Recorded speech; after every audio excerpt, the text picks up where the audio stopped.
কর্মকর্তা কর্মচারী এবং শিল্পী এবং বিভিন্ন সংগঠনের পক্ষ থেকে আছেন মিডিয়া কর্মী, সবাইকে আমি শুভেচ্ছা জানাচ্ছি। নববর্ষে জাতির পিতার প্রতি শ্রদ্ধা জানাচ্ছি বীর মুক্তিযোদ্ধাদের প্রতি।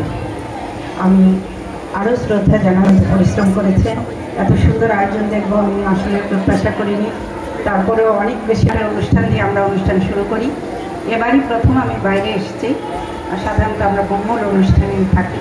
তো এবার আসতে পেরে আমার ভালো লাগছে এবং এত সুন্দর একটা অনুষ্ঠানের আয়োজন করার জন্য উপজেলা প্রশাসনকে আমি ধন্যবাদ জানাচ্ছি আন্তরিকভাবে, এবং যারা অক্লান্ত পরিশ্রম করেছেন আমাদের বিশেষ করে শিল্পকলা একাডেমি এবং উপজেলা শিল্পকলা একাডেমির যারা রয়েছেন আর সংস্কৃতি কর্মী যারা রয়েছেন, মিডিয়া কর্মী যারা রয়েছেন, সকলকে আমি ধন্যবাদ জানাচ্ছি।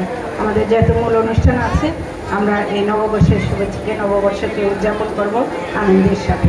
ধন্যবাদ সবাই।